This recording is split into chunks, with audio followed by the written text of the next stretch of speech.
Hi Tamara. Bonjour. Bonjour tout le monde. Merci d'être là ici en Colombie-Britannique. Une journée typique pour la saison. Et merci à Duke Point Sawmill, Western Forest Products pour l'invitation d'être ici aujourd'hui. Une belle entreprise qui représente la promesse du Canada, qui utilise des ressources naturelles afin de fournir des produits nécessaires pour la construction de logements, pour les améliorations de nos édifices et nos bâtiments, et qui offre des chèques de paie aux Canadiens. Nous sommes ici afin de rétablir la promesse du Canada pour permettre à chacun qui travaille fort d'avoir une belle vie dans une belle maison, sur une rue sécuritaire, protégée par nos fiers soldats sous nos drapeaux canadiens. Malheureusement, après la décennie perdue des libéraux, trop souvent, ceux qui travaillent fort sont en peine et en souffrance. Le coût du logement a doublé. On a eu la pire croissance économique parmi le G7. On voit que 500 milliards de dollars d'investissement a quitté le pays pour aller aux États-Unis. Les jeunes ne peuvent plus s'acheter une maison. Et il y a 2 millions de personnes qui doivent aller aux banques alimentaires chaque mois afin de nourrir leur famille. Finalement, nous voyons plus de criminalité et de drogue dans nos rues qui menacent nos enfants et nos aînés. Cette faiblesse a été créée par une décennie perdue des libéraux. Leur donner un 4e mandat au pouvoir va rendre les choses encore pires.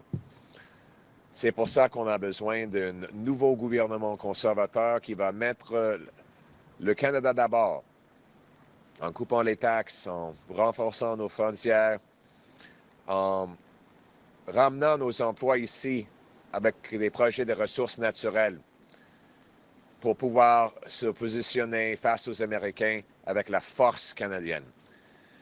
Aujourd'hui, on entend qu'il y a eu un appel entre M. Trump et M. Carney. Tous les Canadiens espèrent que l'appel est bien allé. On a hâte d'entendre des résultats et tous les offres qui ont été faites des deux côtés. Et finalement, il faut être clair. Le Canada ne peut plus simplement dépendre des Américains pour tout. Nous devrions donner le feu vert au projet de ressources naturelles, enlever les taxes et les impôts qui empêchent la construction pour emmener l'investissement ici et devenir une économie forte et souveraine, capable de tenir debout aux Américains. C'est ça l'approche que les conservateurs prendront pour mettre le Canada d'abord pour faire changement. Et encore plus, il faut que nos rues deviennent plus sécuritaires. J'aimerais tout d'abord reconnaître Tamara Cronus, notre candidate, qui sera un excellent député pour Nanaimo. Il est très adoré dans la communauté. C'est l'une des femmes les plus travaillantes que j'ai jamais rencontrées dans ma vie. Et quand elle va dans les rues, elle voit la criminalité, les drogues, les gens qui ont peur d'aller magasiner. Les appels téléphoniques nationaux d'urgence liés au crime ont augmenté de 238 % depuis 2019. Le traite de personnes est en hausse de 80 %. Le crime violent a augmenté de 50 %. La vaste majorité de victimes de crimes liés à la traite de personnes sont des femmes et des filles. Et même quand ces femmes font appel aux policiers, et même quand les criminels sont attrapés, ils sont libérés presque automatiquement sous caution ou sous des sentences très, très légères. C'est un manque de justesse totale qui vient ruiner des vies et détruire nos communautés. Malheureusement, ce n'est pas seulement le trafic d'êtres humains qui est rendu hors de contrôle. On voit maintenant le crime lié aux armes illégales qui entrent dans notre pays à cause du fait que le gouvernement ne vérifie que 1% des conteneurs qui entrent dans le pays. Et encore, les libéraux ont annulé la loi, les peines obligatoires pour les crimes faits avec les armes. Maintenant, les criminels qui vendent des armes illégalement peuvent faire leur sentence dans leur salon en regardant Netflix. C'est ça qu'on appelle les peines Netflix. Ils sont libérés presque automatiquement dans les rues sous caution. Et encore pire, les ventes de fentanyl tuent nos emplois, nos enfants. 50 000 Canadiens sont morts des surdoses depuis les 10 dernières années des libéraux. C'est plus de gens qu'on a perdus pendant la Seconde Guerre mondiale. Hier, j'avais l'occasion de parler à une famille qui a perdu leur enfant aux surdoses. Le fentanyl est 100 fois plus fort que l'héroïne. 40 mg de fentanyl, c'est assez pour tuer 20 personnes. Juste l'automne dernier, ici à Nanaimo, la police a fait une découverte choquante. 2 criminels utilisaient un soi-disant un site d'injection sûr pour le trafic de drogue et d'armes illégales. Sur place, les policiers ont saisi un pistolet chargé, 245 grammes de méthamphétamine présumée, 230 grammes de cocaïne présumée et 45 grammes de fentanyl présumé. Une enquête approfondie a amené les agents à un mortel tout proche, où ils ont trouvé 640 grammes de méthamphétamine présumée, encore plus de cocaïne et de fentanyl. La police a également saisi d'autres armes à feu, dont 2 armes illégales. De telles histoires se produisent malheureusement trop souvent. Aujourd'hui, après que les libéraux ont affaibli nos lois pénales, c'est à travers le Canada. Et puisque les libéraux ont mis en place la loi C-65, même quand les criminels sont arrêtés, ils sont libérés presque instantanément, même avant que les policiers sont capables de remplir des formulaires pour enregistrer l'arrestation. Et lire des libéraux de Carney nous mènera tout droit à 4 années de plus de politique et de promesses libérales brisées. Il y aura plus de crimes, plus de chaos, plus de morts et plus de destruction. Ce n'est pas un secret que les politiques libérales en matière de drogue ont été un désastre pour le Canada. C'est ce que démontre une nouvelle étude publiée cette semaine dans une revue médicale qui a confirmé que ce que les conservateurs disent depuis les années. Sous les libéraux de Trudeau-Carney et leur ami le maire de Vancouver, Gregor Robertson, qui est maintenant candidat libéral pour devenir ministre libéral, des expériences dangereuses comme la décriminalisation des drogues et des soi-disant approvisionnements sûrs ont inondé nos rues avec d'opioïdes dangereux. L'étude dont je parlais tout à l'heure montre que les politiques radicales ici en Colombie-Britannique, des néo-démocrates et libéraux, ont augmenté les hospitalisations de 58 %. Ça, c'est lié aux opioïdes. Les polices de Vancouver disent que la moitié des saisies d'hydromorphone proviennent des drogues détournées du programme gouvernemental, donc financé par des contribuables. Vous savez, c'est bien quand les experts finissent par comprendre ce qui est évident à tout le monde. Mais toute personne avec un peu de gros bon sens aurait pu dire la même chose auparavant. Mais il n'y a pas beaucoup de gros bon sens dans le gouvernement libéral actuellement. Les mêmes libéraux les mêmes députés libéraux, les mêmes ministres libéraux, les mêmes stratèges libéraux et les mêmes politiques libérales seront en place encore si les libéraux sont réélus pour une quatrième fois. Et on ne peut pas s'attendre à ce que M. Carney ne change rien, lui qui a dit que le fentanyl n'est pas une crise ici au Canada. Un quatrième mandat libéral sous un premier ministre faible comme Mark Carney va donner les mêmes politiques libérales pro-criminelles, pro-drogue, qui causeraient plus de chaos dans nos rues.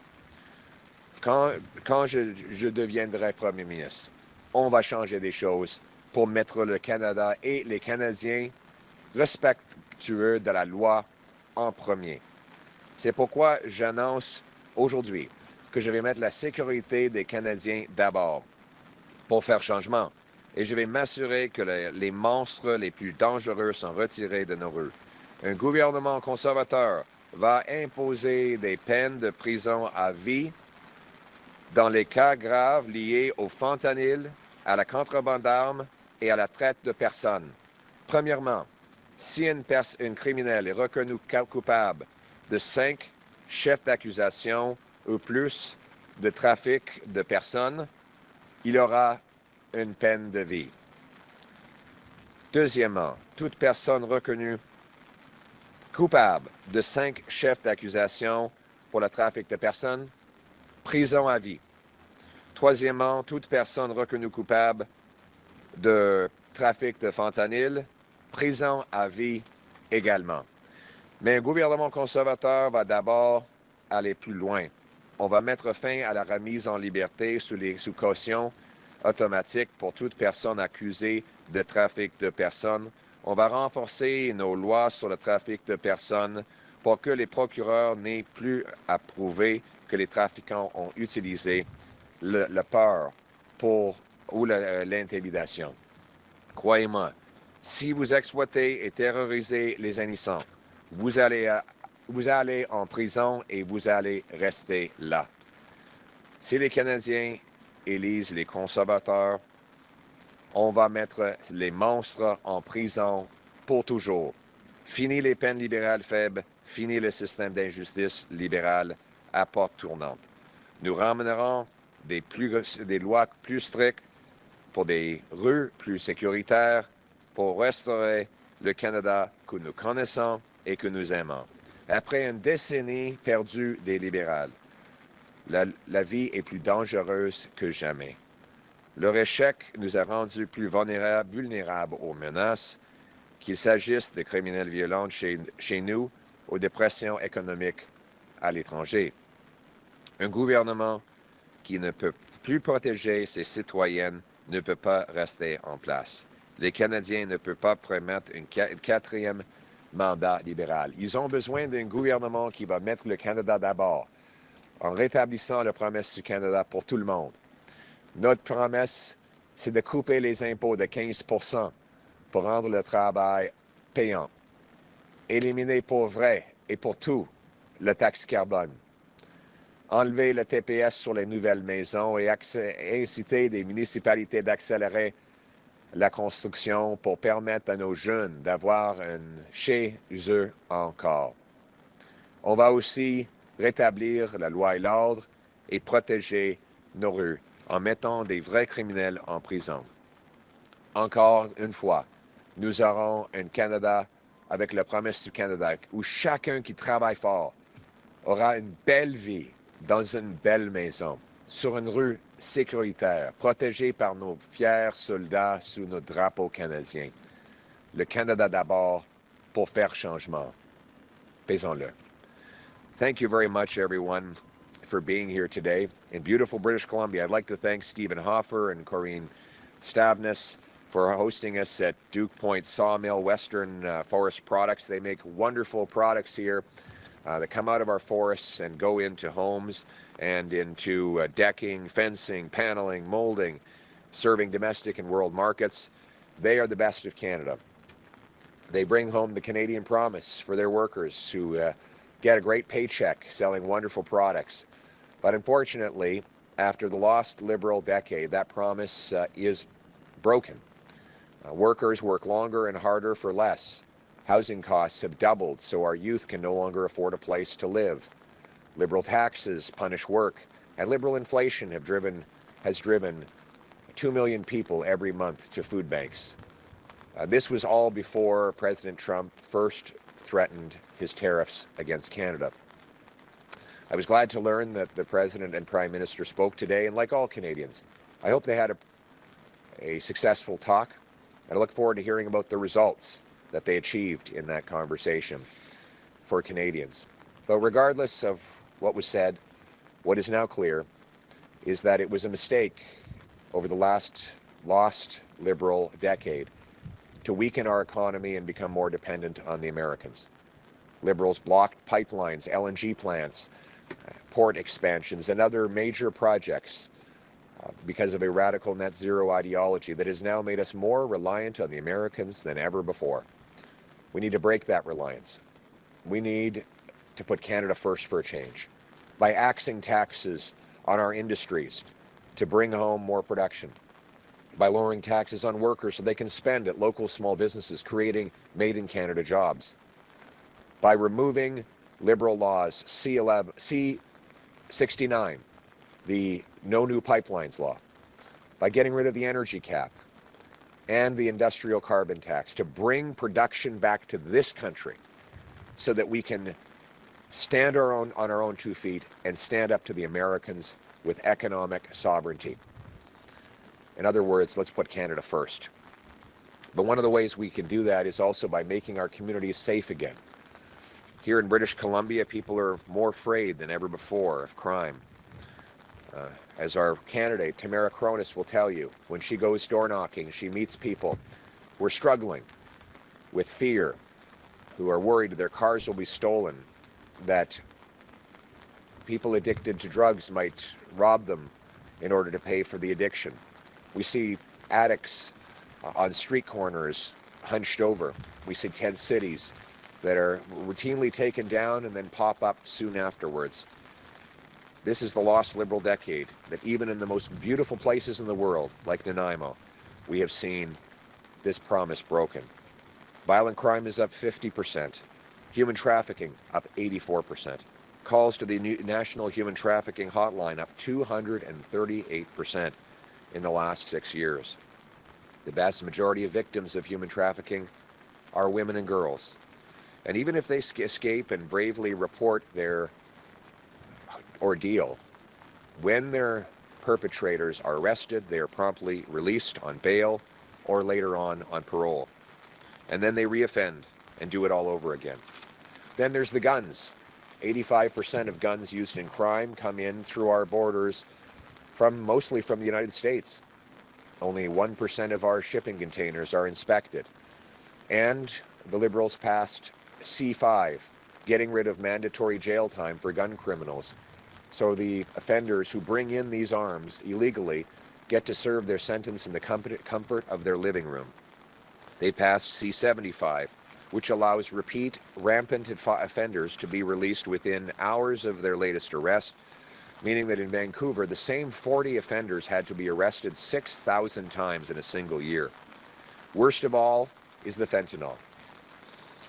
Opioids have killed 50,000 people during the lost Liberal decade of decriminalization and tax-funded supply. Just to put it in perspective, fentanyl is 100 times more powerful than heroin. 40 milligrams of fentanyl can kill 20 people. A mass trafficker of these drugs is a mass murderer. He's like firing a gun into a crowded room. He doesn't know maybe who he's going to hit, but he's definitely killing somebody. 2 criminals were recently caught here in this area, Nanaimo, at a, quote, safe injection site sanctioned by the federal government under the Controlled Drugs and Substances Act and often funded with your tax dollars.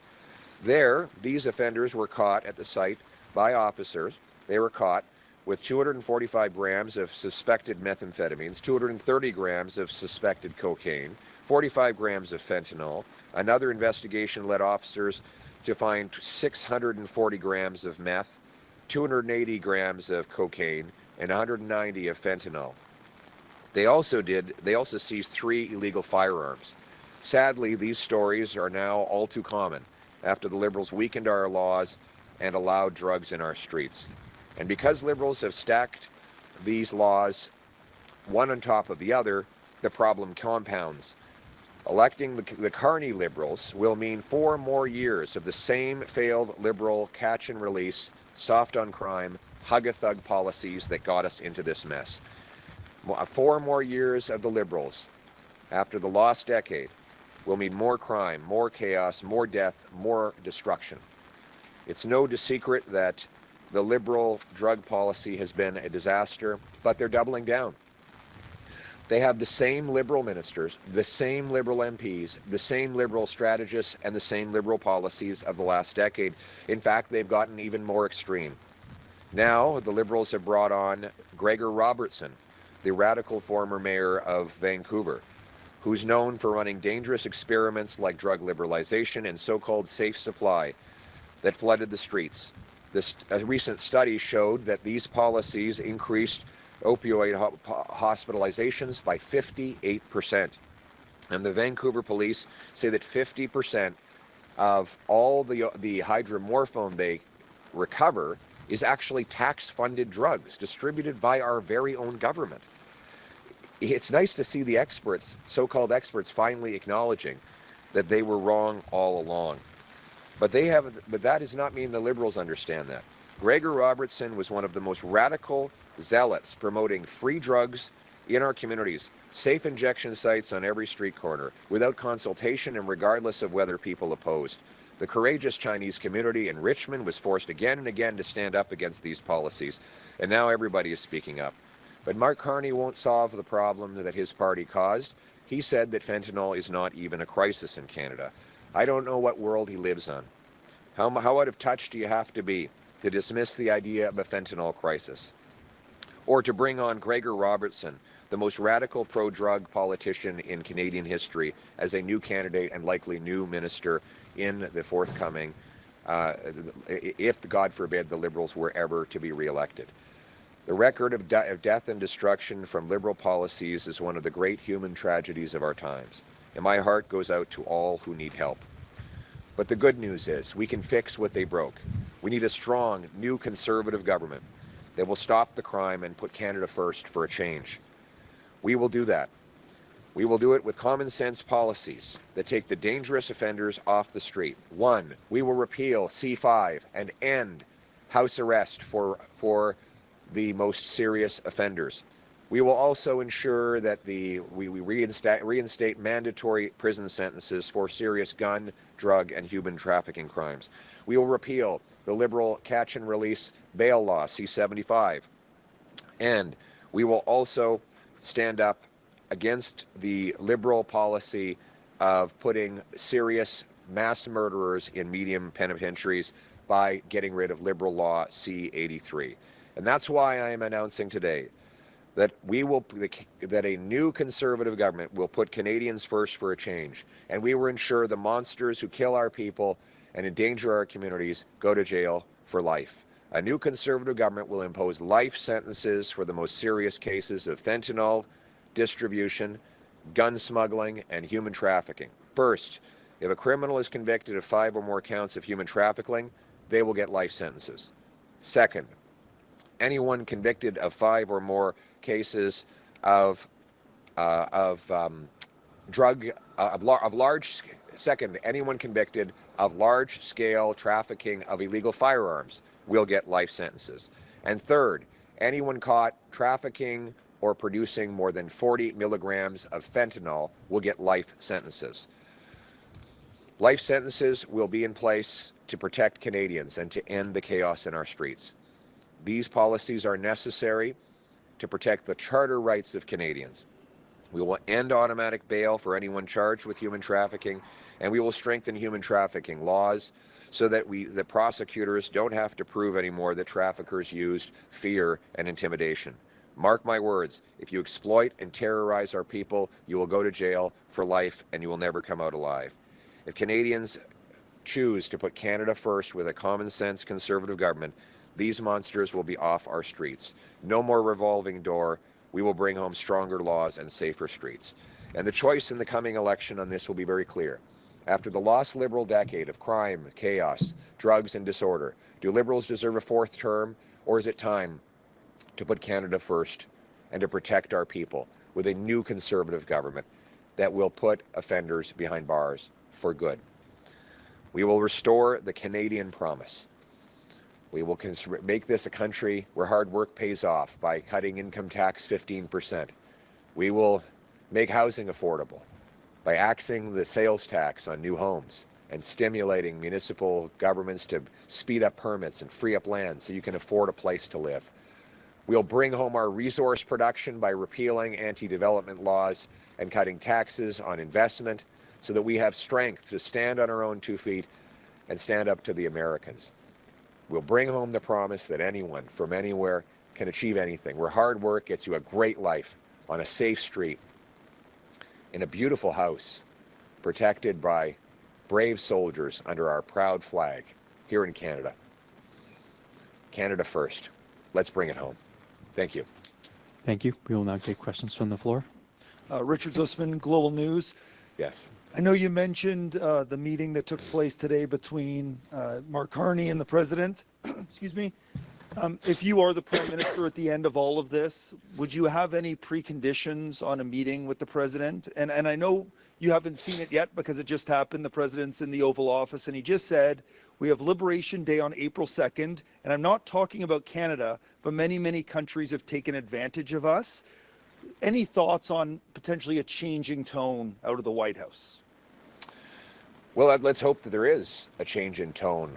We want to put an end to this crazy tariff chaos.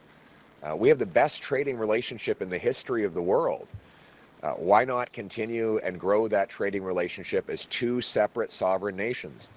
My message to President Trump is that true free trade without tariffs will allow both of our economies to separately grow stronger so that we can fund stronger militaries and more secure borders and make our continent safe against the real risks from overseas. That's the goal that we should all be working towards. And my goal will be to make Canada, regardless of what the Americans do, this has all been a wake-up call for us.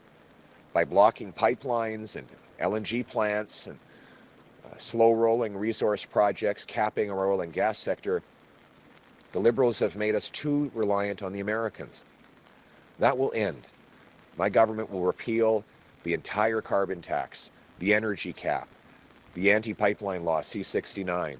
We will bring the hundreds of billions of dollars back to our economy, and we will start selling between Canadians and overseas so that we are stronger, self-reliant, sovereign, to stand on our own 2 feet and stand up to the Americans. In other words, let's bring home the country that we knew and the country that we still love. Thank you very much. En français. Thank you, sir. Merci beaucoup. On espère que c'est un changement de ton. On a besoin d'un changement de ton. Il faut mettre fin au chaos dans nos commerces avec les Américains qui interrompent et qui causent des énormes graves conséquences pour les travailleurs des deux côtés de la frontière. Nous voulons faire commerce avec nos voisins américains sans tarif.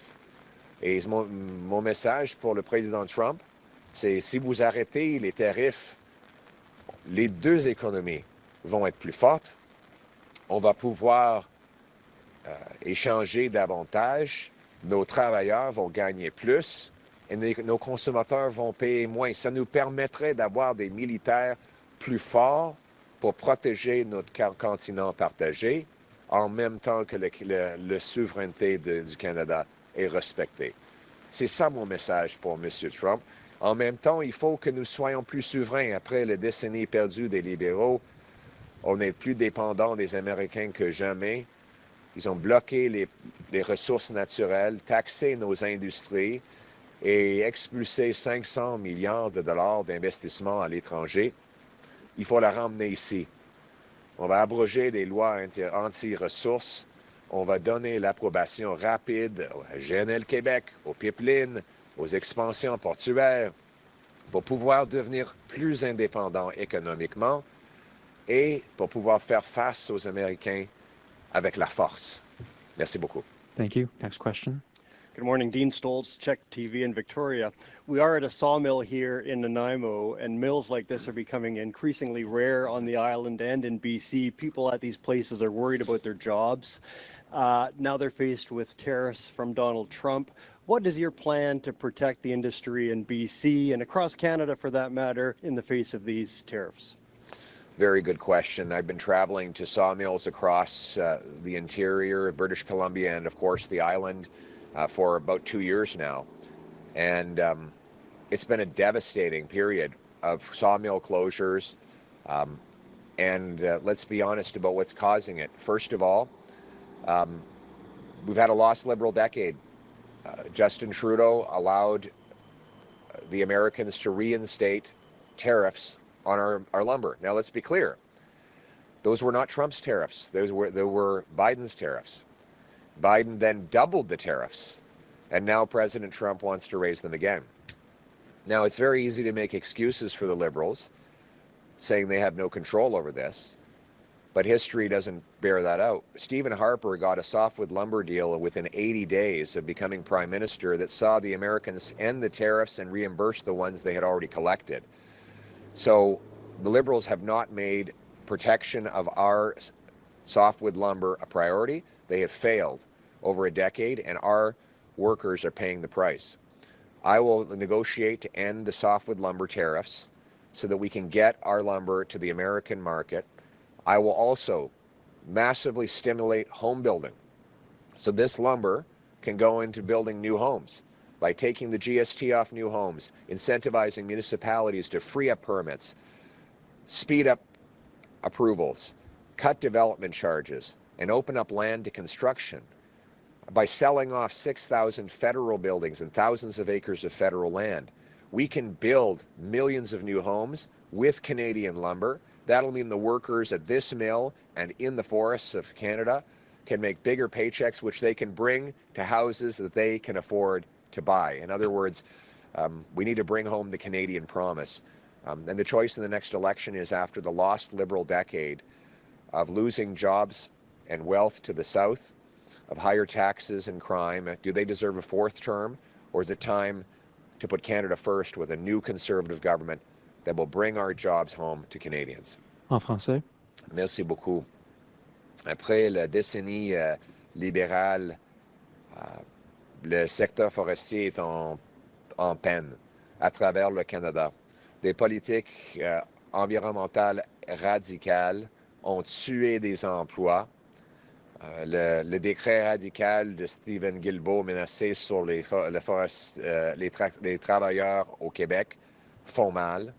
Et les tarifs américains imposés par le président Biden fait aussi mal. Quand M. Harper était au pouvoir, il a réussi à obtenir une entente avec les Américains pour mettre fin aux tarifs dans 80 jours. Et tous les tarifs déjà récoltés étaient remboursés. Mais après 10 ans des libéraux, les tarifs sont non pas seulement en place, ils sont doublés. Moi, je vais me battre pour les travailleurs dans le secteur forestier. On va renverser le décret forestier. On va enlever les taxes sur l'industrie. Et on va inciter un boom dans la construction de logements en enlevant le TPS sur les nouvelles maisons et incitant les municipalités de donner le feu vert au développement. C'est comme ça qu'on va alimenter la demande pour nos bois et bâtir des logements pour que nos travailleurs aient un chèque de paie et une maison en plus. C'est ça la promesse du Canada. Thank you. Next question. Good morning, Alex Ronsley from Nanaimo News Now, Patterson Media. This is a riding that the Conservatives lost by less than 2 points back in 2021. It's a region that went, a little surprisingly, all NDP provincially last fall, and it's your 5th visit to the area since 2022. Can you just speak specifically to where you believe you can make inroads on Vancouver Island, Central Island, Nanaimo, Ladysmith, and by extension, Courtenay Alberni as well? Yes, well, look, I think the NDP has failed these communities. They They sold out the residents and signed on to a coalition, a costly coalition with the NDP, with the Liberals. They voted for carbon taxes, soft on crime, releasing criminals into the streets, and easy drug policies that are killing people on the streets of Nanaimo. But the good news is that British Columbia can choose another way. We've got a great candidate in Tamara Cronus.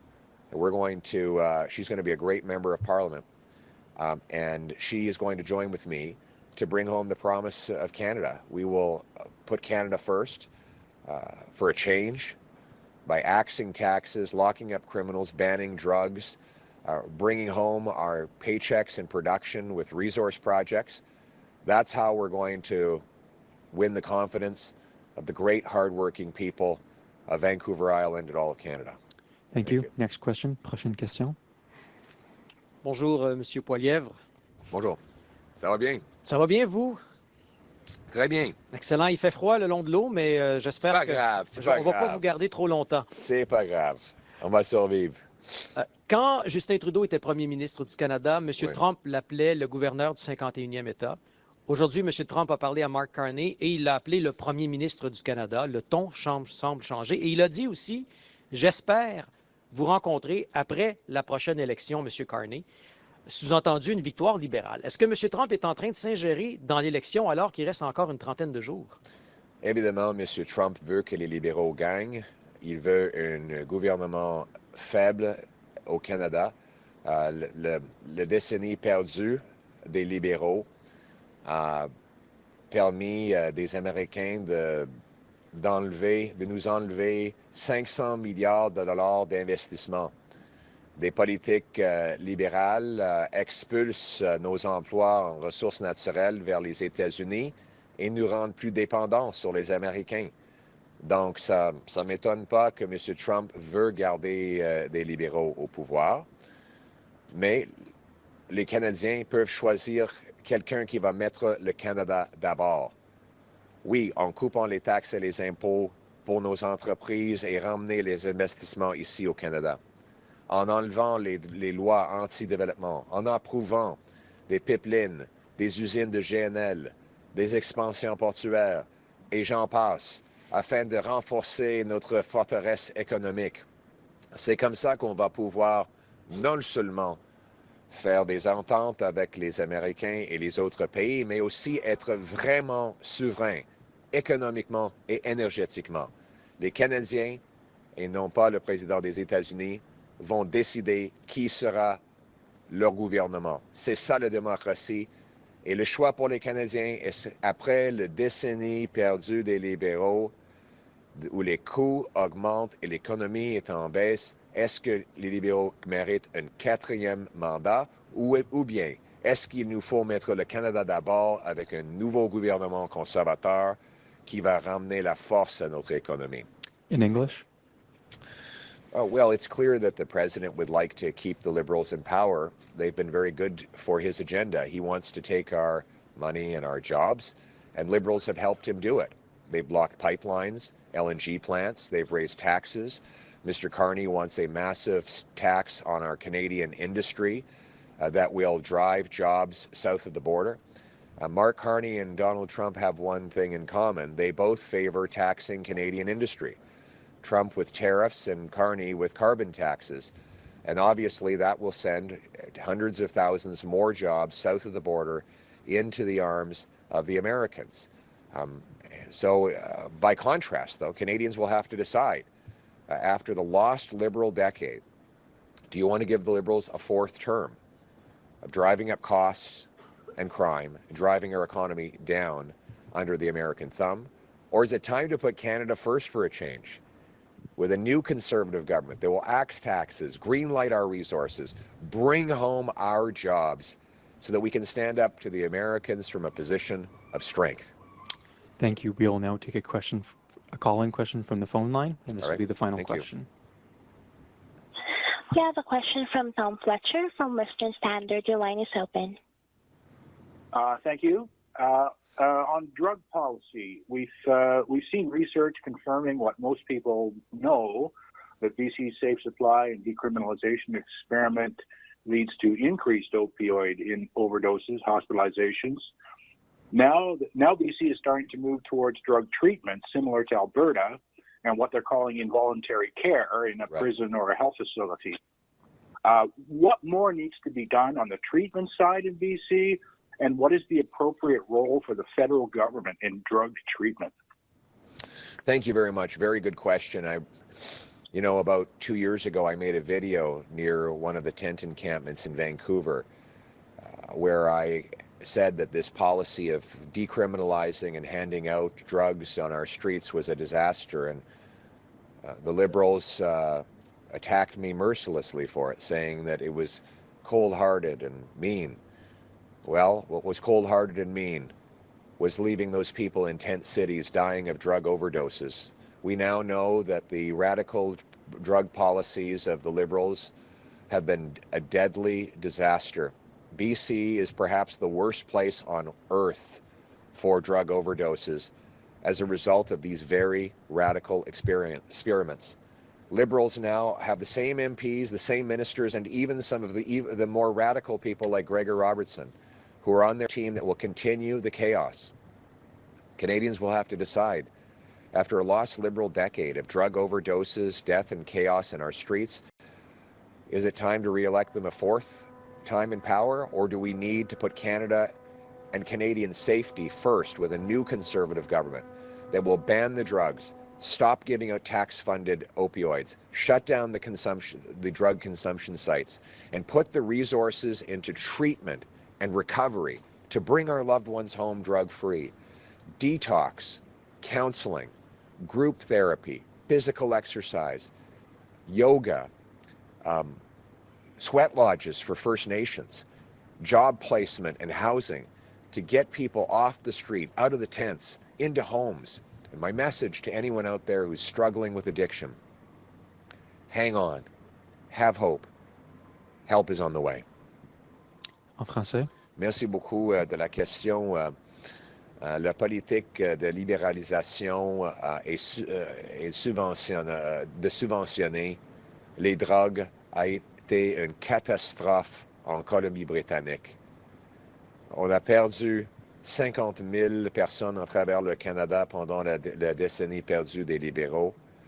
Maintenant, les mêmes ministres libéraux, les mêmes députés libéraux, les mêmes politiques libérales seront en place s'ils sont élus pour une quatrième fois. C'est pour ça qu'il faut rejeter un quatrième mandat des libéraux et les remplacer avec un nouveau gouvernement conservateur qui va mettre la sécurité canadienne d'abord pour faire changement. Moi, je supporte, premièrement, il faut mettre les trafiquants de fentanyl en prison à vie. Deuxièmement, il faut éliminer toutes les subventions pour les opioïdes. Troisièmement, il faut bannir et mettre en œuvre, exécuter les lois en concernant l'interdiction de drogue.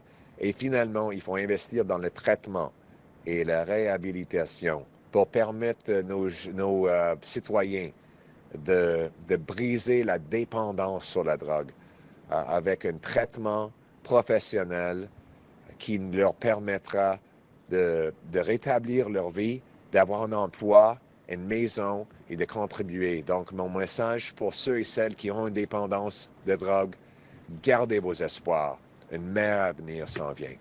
Merci beaucoup. Thank you. That concludes today's press conference. Merci. Thank you.